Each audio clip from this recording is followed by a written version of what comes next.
Hi guys, good morning and welcome to a beautiful Laurel Canyon, California. It's a beautiful day today. I was just telling somebody that I care for very much that I've received over 30 messages that have come in these past couple of days that I've been taking a few days off and just relaxing. And they're all the same. The messages are about the discussion that we're going to talk about today, which is where the hell is my Moldavite gone? The disappearing of Moldavite, the vanishing of Moldavite. Where does it go? Well, guys, you all know already that I'm working on a book, nearly finished now, called The Power of Moldavite. I don't want to give too much away from the book because then you'll know everything, but I will share this one particular story with you and one of the many reasons why Moldavite simply vanishes. So I hope this makes sense to you. Now, the only way I can actually really truly explain this is by what happened to me many years ago. So, I don't know if I've ever told you this. There's a lovely bird up there talking at the same time, so enjoy it. Enjoy the birds too.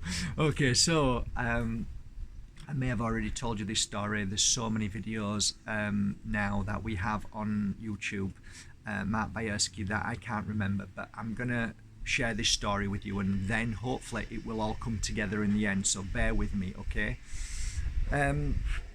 Okay, so I was invited to do some work in Barcelona. So the final day of working in Barcelona, doing my healing work with crystals and tarot readings, spiritual readings, and all of those things, workshops. The final day, on the Friday at between 5 and 6, I believe, or 4 and 5, one of those times. I'm not 100%, but somebody cancelled. So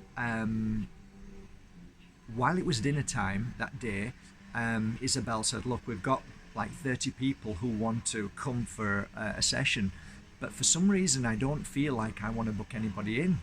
And I said, well, that's fine, let's leave it at that. And we did. We left it at that, which was obviously, now looking back, very strange, but now we know why.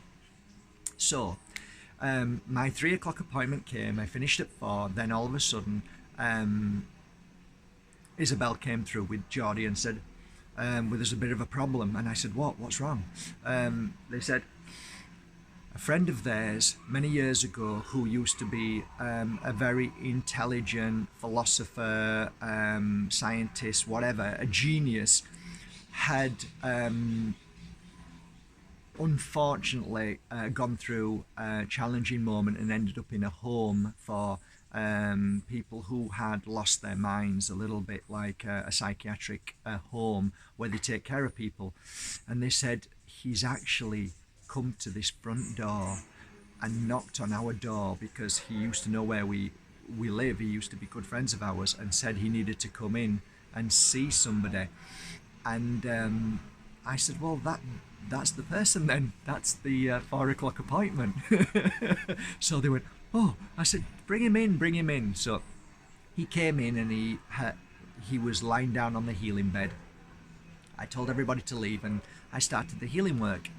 What I found was, as he was lying there, I found myself falling down as my hands were on him, and I was going down into a darker and darker and darker place. And then I found myself landed on my feet. I was in the darkness, but I was feeling fine. I didn't know exactly where I was or what was happening, but I knew that I needed to be there. And I was just looking around, and all of a sudden this gentleman came forward to my face, and it was the younger man of the man who was lying down. So basically, all I could feel and hear from I can't even speak now. I can't even say the word. Channeling. Wow. I was channeling this energy that I could feel. I was speaking to him, saying, it's okay. Take my hand. Be strong. Everything is fine. Once we go up, you will be fine. You will be okay. Let's leave this darkness. Follow me. So I held his hand and we lifted together. Now, I don't know how long that took for him to trust me and believe in me and hold my hand and come up with me. But here's the interesting thing. When I found myself awake from that moment, I was at the other end of the room. So the room was like this. So the healing bed was here, and I was here at the end of the room, and I was sat down. I found myself sat down, and I woke up out of this moment of bringing this gentleman back into like the light, or now here. And he was lying on the bed, but he was sat up, and he was talking to Isabel. And I, for some reason, got so angry. I don't know where it came from, and I said, "Leave this room!" And she turned, looked at me, and jumped out of her skin and shot out of the room. I walked over to him, I laid him back down and said, "I have not finished yet." And then I continued for another half hour. So when I'd finished, and by the way, I don't get angry, never. But for some reason, this came out, and I needed to finish whatever I was doing. So, this gentleman left the room, and apparently some people were waiting to take him back to the home. Okay, so the strange thing is how he actually got there to begin with, and how he got there at that moment, that very moment. I had the only one spare appointment that we decided. Isn't it amazing? So, okay, this is where it gets interesting, and this is why I'll put the pieces together for you now. When we went for dinner at a place called, it was a Chinese restaurant. It was a Chinese restaurant. We were all sat round a table, and Jodie and Isabel had some friends, and we were all talking. Then the strangest thing happened. Isabel started talking about what happened. So I was excited because I didn't know what was going on, and I was listening. So the story goes, she said that she came into the room and she saw this man upright with his eyes open, just stood there. So she looked in the room and I wasn't there. So then they started having a conversation for 15 minutes. And all of a sudden, she said, she heard this, "I've not finished yet." And she said, I jumped out of my skin, and she was telling everybody, literally, Mark was not in that room when I walked in that room to check, because the hour had finished and I was coming to tell Mark that I was finished, but he wasn't there. And she said he appeared. So, I mean, you know, for me it was like, wow, really? I didn't know that I had that ability to do that, but now I've come to understand it's not really an ability, it's something else. And this is why I'm wearing Moldavite today, and I'm going to put the pieces together, okay? What happens, I believe, with Moldavite is that it vibrates to a place where we can no longer see it.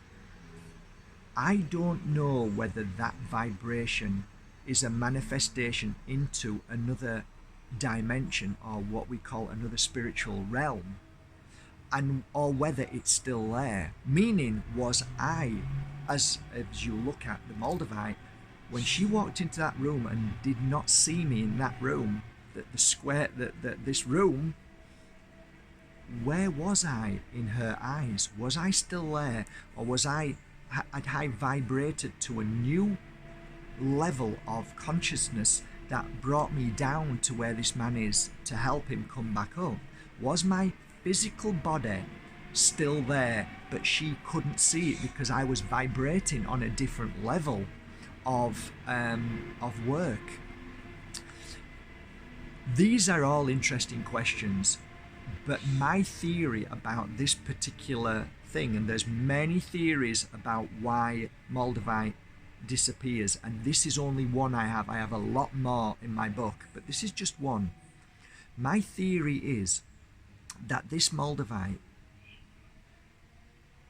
goes into another vibration, or vibrates out of our frequency that we can see, and at that moment I believe it does its work on another realm or another spiritual realm that helps others. So whether the Moldavite goes to somebody else and helps heal them and makes them stronger, or whether it is actually creating an energy in your very room that needs to disappear, so you can't touch it, so that it's working on another level, so it's healing, cleansing, clearing, doing something in that room for you. I believe there are many aspects to this amazing phenomena, and this is just one of them. This is how I try and relay through a true story. So I believe that they vibrate out of our frequency. I believe there's not one answer to this. So I believe it could vibrate and stay where it is, so you can't see it, and it does its work because it doesn't want to be touched and held. It needs to vibrate whatever energy it needs to in that room.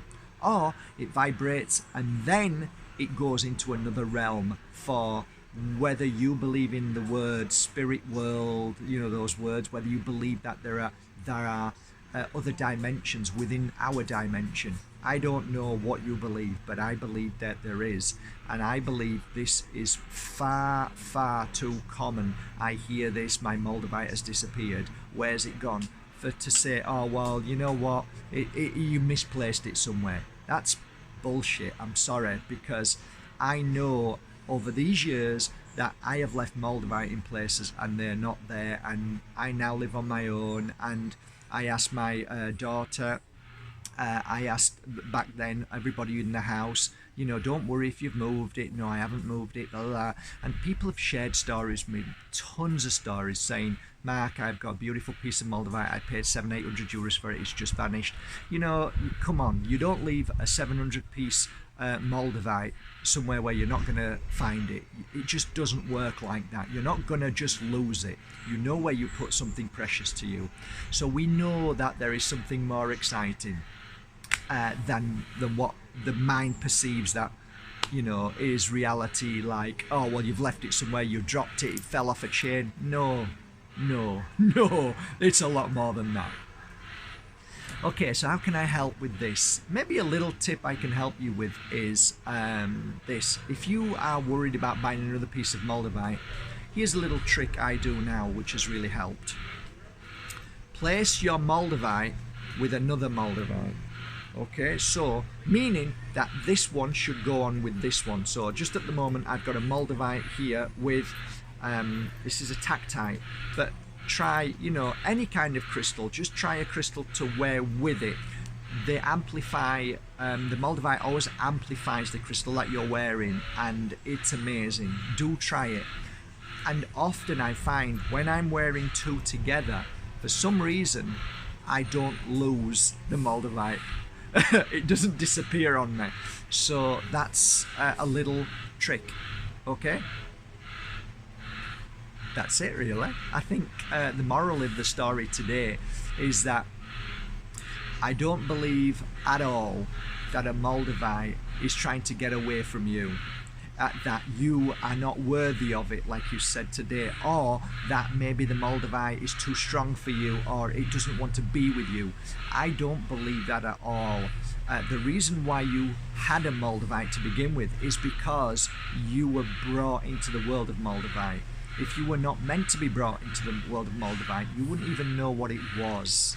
There are people in Czech Republic who don't even know what Moldavite is. Come on, don't think negative thoughts. Don't always think it's a negative, because truthfully, spirituality, crystals, all the things that we do, the mantras, the yoga, the pilates, whatever you do, this is all based on positivity. This is all positive energy. There's no negative energy within the work we do in spirituality. It's all a high vibration, and things can happen within those moments of wearing beautiful Moldavites, with meditation, whatever you do to heighten your spirituality. So don't see it as a negative, it's always a positive, always. So does Moldavite reappear? Yes, it does. They do come back, and they come back in the strangest of places, but not always. Sometimes they need to be used elsewhere. So I guess the moral of today's story is, if you've ever bought a piece of beautiful Moldavite and it's disappeared, then say, well, I hope wherever you've gone, you're doing beautiful work, and thank you for allowing me to be the one to buy the Moldavite and set it free. Okay, sorry about this noise, guys. It's a van driving up here. So, from my heart to yours, thank you for buying from mattbayersky.com your Moldavites last night. You were loving it. Okay, see you later, guys.